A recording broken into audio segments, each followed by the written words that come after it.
Salut Bissam, j'espère que vous allez bien. Je vous propose de découvrir un document exceptionnel, une interview inédite qui n'a jamais été publiée.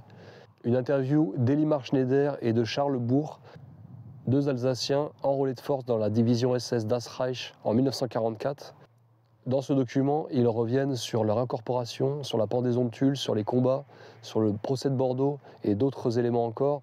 Je vous laisse visionner, mais avant tout, je tenais à vous rappeler que vous allez visionner un document qui n'a jamais été publié, qui est un document inédit. Rappelez-vous qu'il faut replacer les choses dans leur contexte.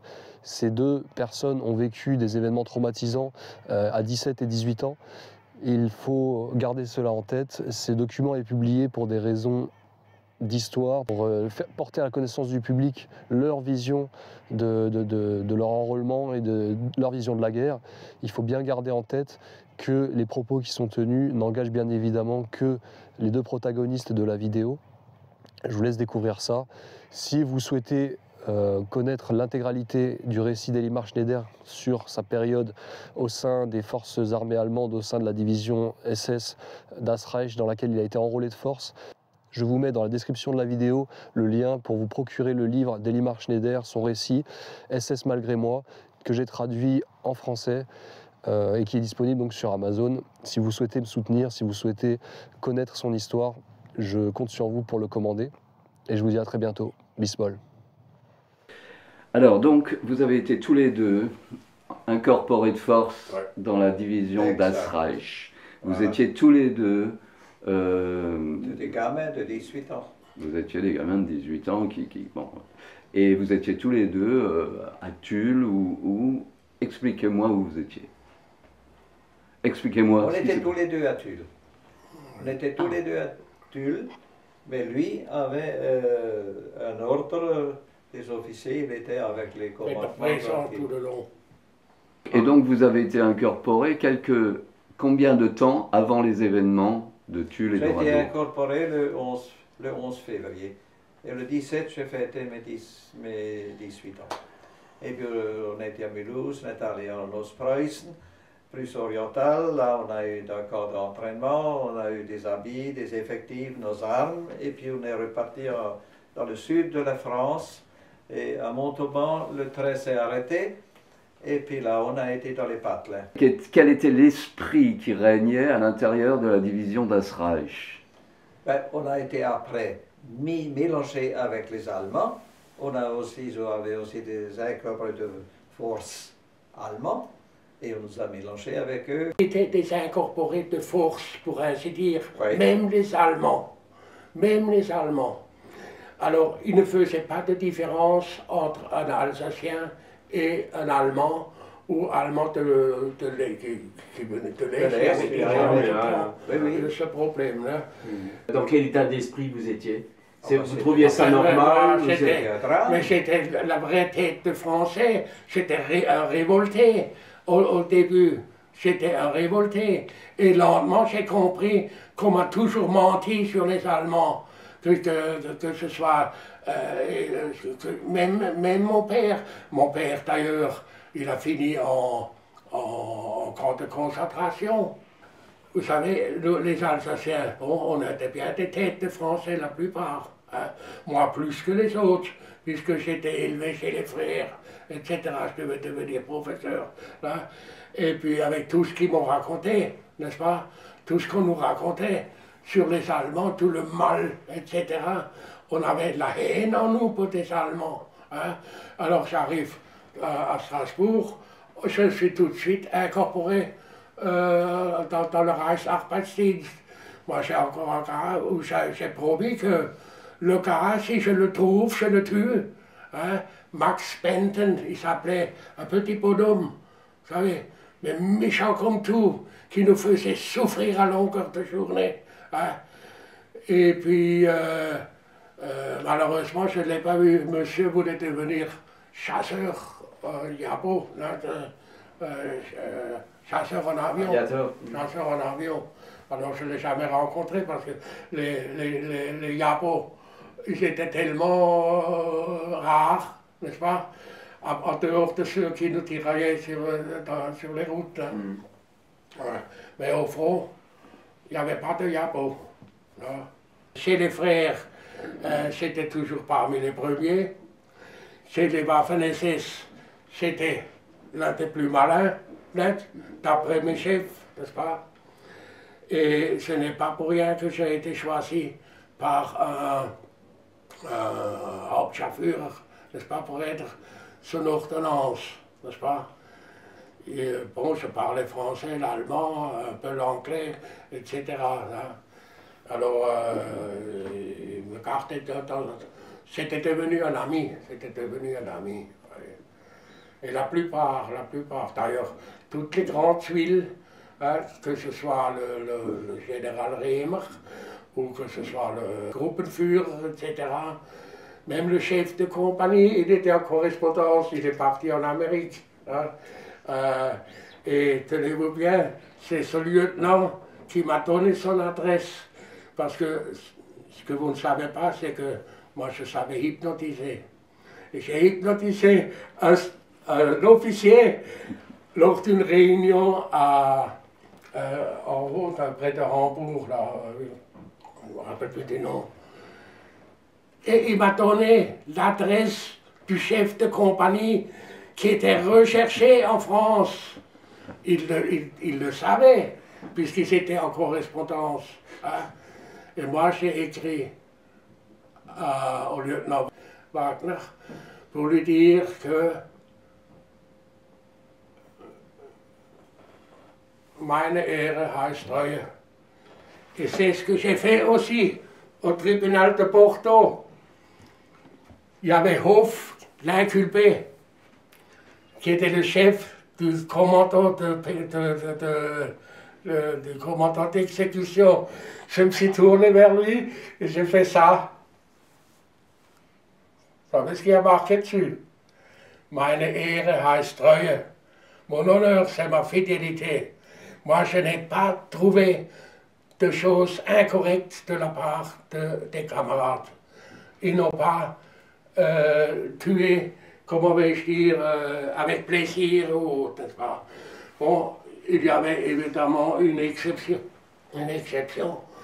Un gars qui, même en Russie, à la mitraillette ou mitrailleuse, debout, il faut chez les Russes, qui avançait à cheval. Le seul regret qu'il avait, assez beaux chevaux. Hein. Finalement, quand on est parti en Normandie, on a été à peu près 15 Alsaciens dans une compagnie, et puis le moins possible, hein. Ouais. On n'était pas des groupes d'Alsaciens ensemble. On nous a vraiment distribués dans les compagnies, un ou deux ici, etc. Dans le sud de la France, où la division a stationné, il n'y a aucun drame ou aucune catastrophe, il n'y a rien. Les gens ne peuvent pas se plaindre là-bas. Et on n'a jamais rien entendu du sud de la France, de Grenade-sur-Garonne, par exemple. Le bataillon était quand on est là-bas. Et là, jamais. J'ai même eu un monsieur qui était venu, qui fait une étude sur le cantonnement de la division Das Reich là-bas. Et ben, il m'a posé des questions et puis je lui ai répondu, mais il n'y a pas eu de massacre hein? Pendant notre stationnement en France, il n'y a pas eu de drame, les soldats allemands étaient corrects. On avait même dans le livret militaire des interdictions de vol, de pillage et tout ce que vous voulez était interdit dans le livret militaire. Je l'ai copié, je crois qu'on l'avait dans les documents. Parce que les Allemands, ils étaient corrects avec les civils. Et il y avait pas mal de maîtresses françaises, de mes chefs, etc. Et puis moi, pendant tous les jours, il y a une voisine qui me chantait « On n'a pas toujours 20 ans », etc. Moi, j'étais trop bête pour comprendre, mais par la suite, j'ai compris, n'est-ce pas? La guerre, vous l'avez connue à Tulle, non? C'est là que ça a commencé. Avant, vous étiez oui, jeune là, on recrue, était sur le point de monter vers la Normandie. Voilà. Et là, avant, on n'avait pas connu la guerre, il me semble. Il y a eu des attaques sur la manufacture d'armes. C'est ça. Les partisans, ils ont tué 40 soldats et l'après-midi, on a encore trouvé 20 dans un fossé. Ah. Bon, alors pour Tulle, au début, on disait 10 otages pour un Allemand tué spécialement. Alors, ça nous faisait 300. Ouais. Après, il y a eu discussion. Le regimentscommandeur, pas le commandeur, le chef de compagnie a déclaré ça, je ne peux pas prendre cette responsabilité pour mes hommes. Alors, ils ont réduit à 5. 5 fois 30, ça fait quand même 150. Et alors là, c'était encore trop. Et ils en sont arrivés à dire 3. Et c'est à 3 que ça a été décidé, en fait, compte. Ah. Oui, 3 civils pour 3 innocents pour un homme soldat tué. Joyeuse photo. Il y a un Alsacien qui n'a pas été exécuté comme les autres, qui avaient volé de l'argent chez les militaires, chez les civils, lors de la rafle. Parce que pendant la rafle, il y avait 2 Allemands et un Alsacien comme interprète. Et à moi, il m'a prétendu que c'est quelqu'un qui lui a donné une liasse de billets de 1000. Et ce gars-là, il a eu peur quand il y a eu une fouille générale dans tous les véhicules, même dans le canon, etc. Hein, pour trouver, parce qu'il a été déclaré qu'il y a eu des voleurs qui auraient volé des montres et de l'argent. Et le fameux Kuhn Charles, restaurateur, rue du Faubourg de Saverne, il est venu me voir, il m'a dit, Schneider, hilf-moi, Schneider, aide-moi. Je ne sais pas quoi faire avec l'argent. Et moi, sur le moment, j'ai pris l'argent et j'ai enlevé le nettoyeur de tube de canon et j'ai le mis au fond dans un chiffon. Et j'ai enfoncé de nouveau le nettoyeur de canon. Et les gars, ils ont aussi enlevé le nettoyeur. Comment on appelle ça donc de nouveau pour les bouteilles, hein? Hein? Oui. Et même là, mais trop fainéant pour se donner la peine pour essayer de retirer le chiffon. Hein? Parce qu'en général, après qu'on ait passé le truc, on passait aussi un chiffon encore. Hein? Alors, ils n'ont pas vu l'argent. Et alors, moi j'ai sorti l'argent par la suite. Vous savez ce que j'en ai fait? Au-dessus, à Tulle, il y avait une annexe de la manufacture. Et dans cette annexe, il y avait un WC turc par-dessus la Corrèze, par-dessus l'eau qui coule là-bas. Je me suis torché le cul, et avec le reste du paquet, un paquet gros comme ça, je vous dis, gros comme ça, au fil de l'eau. Je pense c'est Bobin, le pauvre pêcheur qui va le ramasser, je lui en veux pas. Oui. Et ma conscience était de nouveau tranquille. Hein. Moi j'avais de la conscience. Hein. C'est comme vous savez, il y a des gars qui ne prenaient pas de gants et qui tiraient carrément sur l'adversaire. Moi j'attendais qu'ils tirent les premiers. Hein. Et je ne tirais pas directement dessus. Toujours à la tête. Moi j'étais bon tireur, vous savez. J'étais félicité pour ça. Hein. Et, quand on a lors d'un essai, j'avais fait 11, 12, et malheureusement 11, parce qu'entre le 12 et le 11, le chef de compagnie, le Spies avait dit, Schneider, si tu fais encore un 12, tu as une permission, alors que c'est interdit de donner des permissions aux Alsaciens. Ça c'est aussi pas important de savoir, c'est important de savoir. Et alors moi je n'ai fait que un 11. Oui. Mais après on a tiré. à la mitrailleuse, et moi je donne la mitrailleuse, ben, j'avais terminé, j'avais un bon rapport, et puis c'est mon copain Meyer Pierre qui avait fait les croisillons, et puis je passe la mitrailleuse à un nommé Frey, un camarade, qui lui, en prenant la mitrailleuse, il a appuyé en même temps sur la cachette par habitude.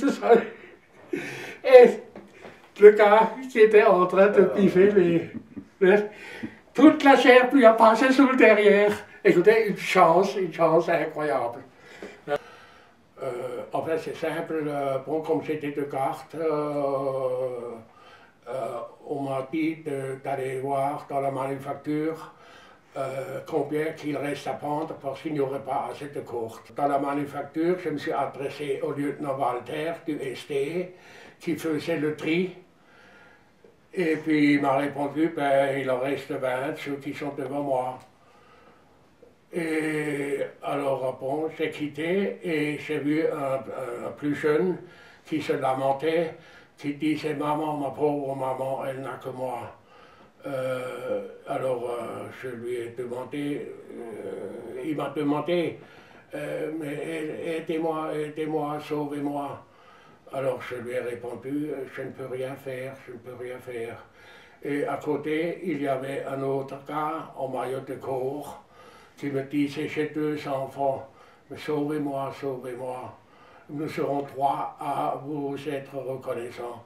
Je lui ai encore répondu, je ne peux rien faire.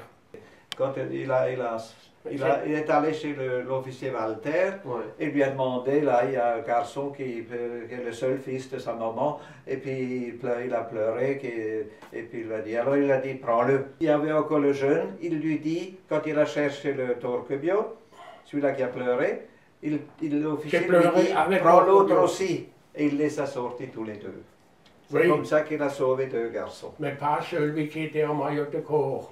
Un autre jeune, dont je n'ai jamais eu de nouvelles, parce que l'abbé Espinasse de Tulle, qui est devenu chanoine après ça, a menti sur toute la ligne, à tel point que je lui ai écrit que je comprends maintenant pourquoi il a refusé de me donner les adresses des deux gars que j'ai sauvés.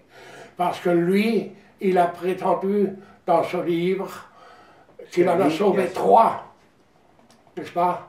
Un mensonge incroyable pour un curé. Autrement dit, c'est... Et moi, je l'ai dénoncé, je l'ai écrit dans mon livre, qu'il a menti, etc. L'abbé Espinasse a menti en ce qui concerne le lieutenant Walter. Mais au tribunal de Porto, juste avant l'audience, alors que je n'avais pas entendu la déposition de l'abbé Espinasse, il m'a reconnu que le lieutenant Walter a été tué, coupé morceau par morceau à califourchon sur une faux. Et ça, je peux le jurer devant n'importe quel tribunal. Hein? À califourchon sur une faux. Sur une faux. Mais à califourchon sur une faux, vous savez ce que ça veut dire. Hein? Les pantalons qu'il avait, etc. Enfin, coupés morceau par morceau. Ils l'ont mutilé aussi sexuellement, certainement. Ce n'est pas même une présomption. Mais l'abbé, comme il était menteur, n'est-ce pas, pour sa gloriole à lui, peut-être pour avoir de nouvelles soies, etc. Hein.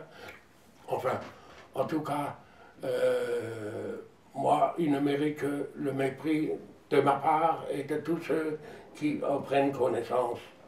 Et je ne l'ai pas craché ouvertement, ce n'est pas la première fois que j'ai été interviewé, que ce soit par la France, par des Français ou par les Allemands. Hein. Torquebio, il m'a écrit toute sa vie, n'est-ce pas? Ah oui? Oui. Mais le plus fort de l'histoire, c'est que lui, c'est un pauvre type, et c'est moi qui lui ai envoyé des sous. Hein. Et quand il m'a rendu visite, hop là, boum, moi je gagnais mes sous facilement. Hein. Moi j'étais agent général de Mercury, pour le parrain. J'avais les moteurs hors-port et in-port. Et puis j'avais la réputation d'être l'un des meilleurs mécaniciens Mercury en France. Alors, c'est le seul. Le deuxième, vous ne l'avez jamais revu? Le deuxième, plus jamais. Et comme l'abbé Espinasse ne me donnait pas l'adresse. Bah. Ah, l'abbé Espinasse refusait de vous donner l'adresse. J'ai la correspondance de l'abbé, etc. Dans ce qu'il m'a écrit et autres. Vous y étiez au procès? Mais oui, j'étais au procès de Tuile à Pourtot. Ah oui. Moi, j'ai sorti tout ce que j'avais sur le cœur. Honnêtement, j'ai été respecté par la suite pour mon courage par mes anciens camarades, qu'ils soient alsaciens ou allemands. Parce que j'ai toujours été invité aux réunions des anciens SS. Les anciens camarades, ils me respectaient comme tout. Ils m'ont fait des cadeaux incroyables. J'ai le garage plein de trucs et la cave pleine d'appareils. D'autant plus qu'ils savaient que je répare pratiquement presque tout. À tel point qu'on m'a toujours considéré comme un gars riche, n'est-ce pas? Alors que je suis un pauvre couillon. Ma femme ne sait pas te dire les sous. Et enfin, comme dit, quoi. J'ai encore une chose à préciser, c'est que la plupart des cadeaux reçus par des camarades allemands, je les ai remis à Emmaüs. Moi, j'ai gardé les appareils qui m'intéressaient. Bon, alors, vous regardez chez moi, il n'y a que des second-hand préparés. Mais vous aviez longtemps des contacts avec les anciens...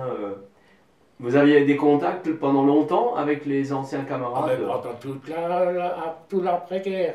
Ouais. Alors, d'ailleurs, quand j'ai eu 60 ans, il y avait 150 rescapés qui chantaient Happy Birthday to you, etc. Et tous en smoking. Vous savez, moi je n'ai jamais tué qui que ce soit durant la guerre.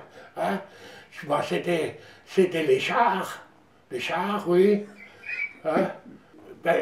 Pour vous raconter une anecdote, j'arrive, comme j'étais agent de liaison, j'arrive et je vois un sous-chef de la Wehrmacht qui dit à ses hommes d'abattre les Américains, enfin c'était une vingtaine d'Américains, près de 4 chars en groupe, de leur tirer dessus. Moi j'ai dit, mais les hommes ils sont pas intéressants, les chars, oui. Si on avait des Panzerfaust. Et l'un des gars dit, moi je sais où il y en a, je vais chercher. Il m'en a ramené 4, du petit calibre. Et j'ai pris un Panzerfaust.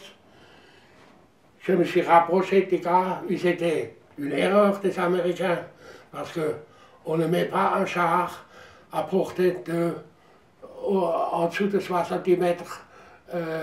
Près de l'orée de forêt. Bon, et eux, ils étaient à 40 mètres, alors c'était sûr et certain, même avec le petit, que je l'aurais.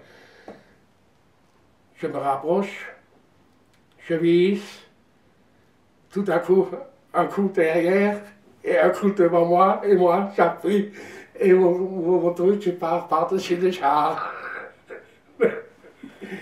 Oui, c'était le sous-chef qui voulait aussi abattre un char, qui s'est pas rapproché assez. Moi, j'étais juste derrière le truc. Et alors, immédiatement, je me suis sauvé. En rampant, j'ai failli m'étrangler même. D'ailleurs, vous avez tous les détails dans le bouquin. Et alors, par la suite, j'ai voulu rejoindre le canon et je rencontre le chef du canon, un sous-chef nommé Jacobs, qui n'était pas très courageux, qu'on avait récupéré, qui n'avait plus d'avion, n'est-ce pas? Il était sous-chef sur un terrain d'aviation, il était devenu notre chef pour le canon. Et puis, moi j'ai eu le culot de lui dire, mais tout ce que vous sortez, c'est quoi, sous-chef? Alors il dit, le canon, j'étais au canon, il n'y a plus personne. Alors tous les hommes, ils avaient abandonné le canon. Hein? Alors moi, j'ai dit, venez avec moi. Elle a dit, mais il y a Gerhard qui a emporté la lunette. J'ai dit, ça ne fait rien, je tirerai avec le truc de fortune. Vous savez, c'est juste comme sur un fusil, le truc là, l'avant et l'arrière. Hein? Et on arrive au canon. Je vois deux chars, enfin un char qui vient. Et sur ces entrefaites, il y a nommé Kipnik qui m'écrit encore aujourd'hui, un fameux tireur de char. Hein. Il en a abattu, il ne peut plus les compter sur les doigts. Qui arrive, qui va au canon, et puis le sous-off qui lui dit, mais tire-t-on. Il a dit, qu'il a fait. Et boum, en plein, sur la tourelle, là, à la jointure. Et à peine il a tiré ça, il y a un deuxième char qui le dépasse. Et immédiatement, le serveur a remis un autre obus, c'était des canons 75, anti-char. Et puis, une dans la chenille, hein, un coup dans la chenille, et l'entrée était bloquée. Hein. Écoutez, moi, ce n'est pas pour rien que j'ai eu la Légion d'honneur. Hein. C'est un général qui a entendu parler de moi 60 ans après que j'ai fait une période militaire dans la caserne Stirn à Strasbourg, avec déplacement à Spire. Pour eux, j'étais un phénomène. Alors, comme chez les Allemands, j'étais bon sportif, assez bon nageur, mais j'avais appris le sauvetage de la vie humaine en mer. Hein. Et alors que je faisais cette période militaire près de Speyer, j'ai appris aux autres comment on se sort quand on est attaqué dans l'eau ou sur terre. Par exemple, l'exemple du gars qui vient par l'arrière pour vous étrangler, et que c'est tellement simple pour se dégager. Il faut lui prendre les petits doigts, les écarter et attraper le coude, et puis comme ça. Alors, où est-ce qu'on en était? Mais pourquoi est-ce que vous avez eu une Légion d'honneur? Pourquoi est-ce que vous avez eu une Légion d'honneur? Alors, pour mon courage, premièrement, d'avoir osé dire la vérité, hein? Pour mon courage d'avoir un général qui sait très bien les erreurs françaises, hein? Sinon il ne serait pas devenu général. Hein? En dehors de ça, je lui avais donné également mon manuscrit où tout est bien expliqué. Pas de faute d'orthographe, de grammaire, hein? Et confirmé par des camarades. Je me pose la question, pourquoi n'a-t-on pas eu des officiers allemands lors du procès de Bordeaux? On les connaissait, il y avait des survivants, et la France les connaissait. Il y en avait qui étaient chez les Américains ou Canadiens, et il y en avait qui étaient ailleurs. Mais on savait pourquoi n'avait-il aucun officier allemand avec, hein, au procès de Bordeaux. Mais il ne voulait pas d'officier. Ben justement, tu sais qu'en c'est France, ça. Pourquoi n'avait-on pas des officiers? On il n'y a avait des que les officiers officiers qui de la comptent. Moi, division je sais, j'étais d'Asraï. interviewé. Alors on m'a demandé mon grade, j'ai dit, ben, moi j'étais deuxième classe, n'est-ce pas? Tant à l'armée allemande que à l'armée française, n'est-ce pas? Pas intéressant pour nous, n'est-ce pas? Il faut être au moins officier pour faire une déclaration. Mais ils sont venus par la suite, comme les toutous. Hein? L'absence d'officier m'a frappé et me frappe encore. Pourquoi n'a-t-on pas amené un officier? Ils savaient, il y en a qui étaient là encore, il y avait des survivants, et ils les connaissaient. Pourquoi, au procès de retour, en 1953, n'a-t-on pas amené un ou deux officiers? Je me suis évadé de Normandie quand j'étais après en première ligne encore et je ne voulais pas laisser ma vie, je ne voulais pas mourir pour les Allemands, alors j'ai essayé de déserter et ça m'a réussi. Malheureusement, j'ai risqué de me faire assassiner encore par les Allemands. Mais c'est par une grâce de Dieu, j'ai pu avoir la vie sauve. Est-ce que les Normands vous ont aidé là-bas? Oui, oui. Ouais. Il y a des familles qui m'ont recueilli et qui m'ont regardé, mais j'ai été vendu par la population du Patelin. Ils ont dit, voilà, là c'est un SS, c'était dans la SS.